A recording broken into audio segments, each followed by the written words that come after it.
How did you get into Dead Ops Arcade? A longtime childhood friend of mine. I went over to his house and we started playing, and I fell in love with the game. I loved the fact that you could go from round to round and have something like that progressively get more difficult. And ultimately, that drive was, the drive to push the limits of my own abilities as a gamer, especially because I love arcade games.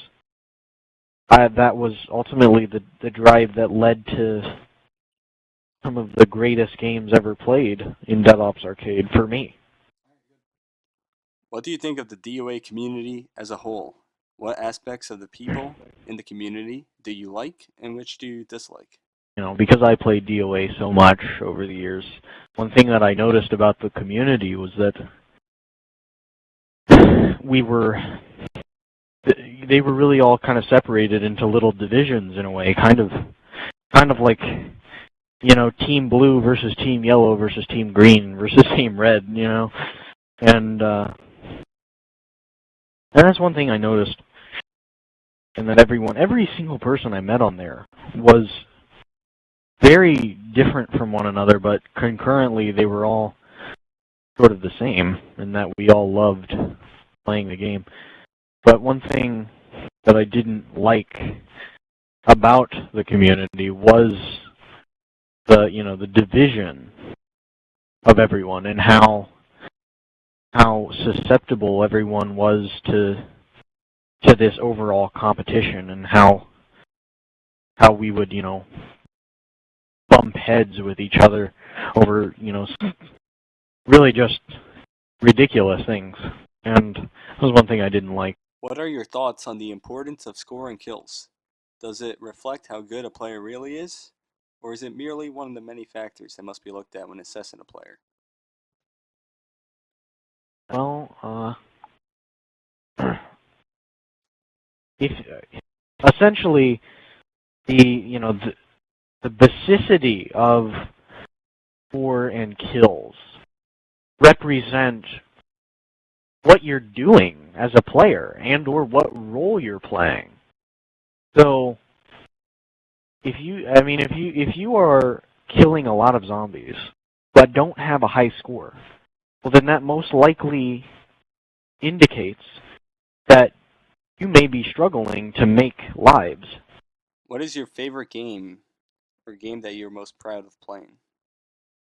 One of the most accomplished games that I can remember playing, because eventually they started to become their significance became mitigated after a certain amount of time and lessened because of the amount of games that I played. But really, the second 160 game, the second game that I played around 160, where Mr. Beast, Dylan, was host Fortune and I was off-host Firepower. That game, I feel, was February probably my 2013. most. Yeah, that was 2013. So that was definitely a game I feel the most reverence for. What is the most unmemorable game or worst game you ever were a part of? Easily, like, I have a lot of those that come to mind, honestly, and really the most unmemorable one, which, for the same reason that it is unmemorable, and I do want to forget it, it is simultaneously the most memorable one, but negatively so. And that was a game I played with AK Hydro and Young Epic, in which I had Firepower, AK Hydro had Host Feet, and Young had the off-host Bird, and the game was going downhill quite progressively throughout its duration. But unfortunately, towards the end, we had gotten into multiple disputes, AK Hydro was constantly lashing out at me. And by the time we ended up miraculously reaching round, I believe it was 157, after AK Hydro having left his controller on round 156, leaving both Young and I to play the game and boost by ourselves. Because he was siphoning lives, right? Yes, he was also taking our lives with hose feet, and in 2014, I believe, and he ended up ending the game on round 157, 3 rounds away from round 160. And not a lot of people know about that, I bet. No. Man434. Thoughts on him and whether you think he is overrated? And do you think he got 158 two-player legitimately? Wow. Well, I think given like the overall past discussions and discourse about the man and some of the games that he has played, there's no ultimate theory that says that he either got 158 legitimately or didn't, but there is evidence to suggest that he did not get there legitimately by multiple sources, all of which credible. And of course his track record of boosting and dropping lives and dropping equipment and dropping vehicles game. So I Possibly roof glitching on 145 to 148, you would say? Or more? Right. That's what I was thinking as well. And as for him being overrated, even I will admit to participating in exacerbating, exacerbating his skill set as a player. But I will not say that he wasn't a great player. Say that. Overrated, but and honestly, he's probably one of the most salient examples of anyone that has been overhyped, without a doubt. Who do you think are the biggest jokes in DOA and why? Probably B. Clark, honestly. Like, B. Clark 150, not that he was a joke, per se. He was just like the joke, you know? He was just so incredibly immature, and it was almost just immiserating trying to discuss anything with him because you couldn't get a realistic answer from him, and he was definitely one of them. I love the guy, but he was. How about let me stop you right there. How about somebody like Raji or Feed and Gun maybe? What do you think, those guys are jokes or? I knew you were going to say Feet and Gun, and I thought about mentioning him because he was decidedly, of his own accord, an enemy to me. And again, I said decidedly. He made the choice to be an enemy, not only to you and some of the other players like Frenzy and Mr. Beast and myself. And yeah, I mean, I think when you ask me who do I think were the biggest jokes, I think easily you could mention B. Clark and probably Raji and Feet and Gun.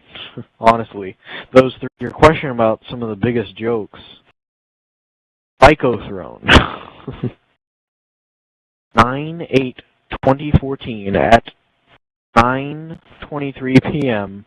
This guy messages me, and I quote, "But you enjoy your journey in life, young child. I am going to go play on my Xbox One I purchased myself a few days ago. I know you're waiting for Christmas when Mommy buys you a new generation system." What is your view on dropping lives? my answer and anybody else's answer depends upon which viewpoint you decide to take. So if you decide that dropping lives and being able to is a defect of the game, then you could postulate that that is, in a way, using a defect of the game to your advantage, and thus is cheating. Now, if you take the corollary viewpoint by saying that it isn't a defect of the game, and you're using them to your advantage only given certain parameters around that advantage, then perhaps it isn't cheating. Only so long as you are picking up the lives that you drop before you leave the round.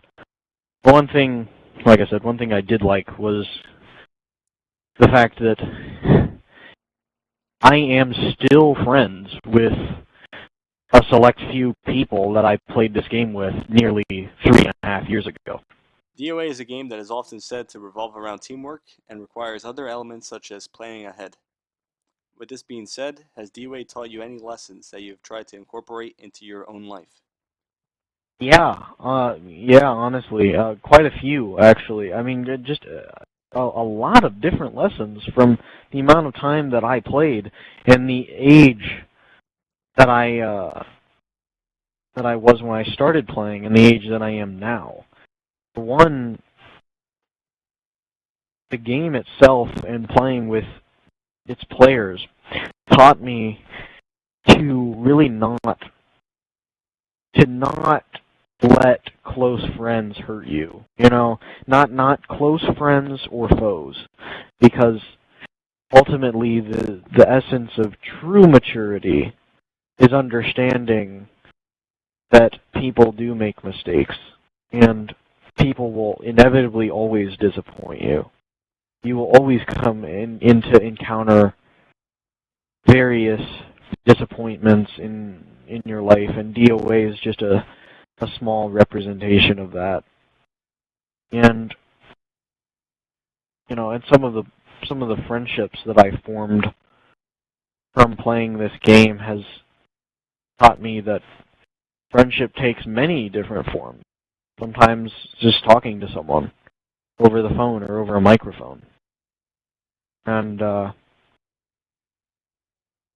also always being speculative and critical when you're thinking about something. And of course, teamwork is an inevitable result that has to come from playing a game like Dead Ops. Has there been a shift in the way that DOA is played? For example, one may point to the fact that there is a greater emphasis on being flawless, or someone else might say that players are challenging themselves more often with fade setups or no fade at all. Please comment your thoughts on the change of play.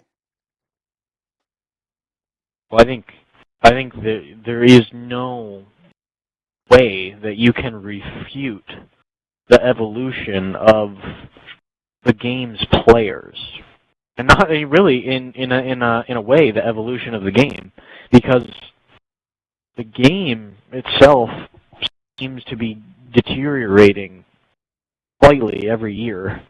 Lack of maintenance and so on and so forth. But yeah, I think the most interesting examples is the grand arrival of these no-fake games being played, whereas that really wasn't even something that even thought about being attempted years earlier. So you obviously have the no-fate matches and the emphasis on going flawless, because the evolution of the game's players and how much that we've figured out about the game. What advice, if any, would you have for new Dead Ops players? It just really depends upon what kind of player you want to be. If you want to be a great player, then you have to ask yourself, is playing this game something that I need to do because I enjoy it and I need to find out more about it and fulfill what I want to fulfill in it. The question that you have to ask yourself before play the game extensively. But just in general, new incoming players, give the game a chance. Just give the game a chance, and as it evolves in its progression, so will you. It's a highly enjoyable game that I still would play even to this day. Which player is the best and or has had the biggest impact on the game? Oh, well, really, you cannot you cannot ask that question without immediately thinking about, obviously Frenzy, because of his. I mean, he's really an icon to some of the new things that we have learned about the game and the things that some of the strategies that he came up with that everyone uses now, that everyone did use, especially and perhaps most noteworthy was the four-player strategy. And I think when you ask a question like who's the greatest player who had the greatest impact, I think you have to mention Frenzy. And then I could not take myself seriously if I didn't also mention iamgeorge15 in that same company. So he's definitely one as well. And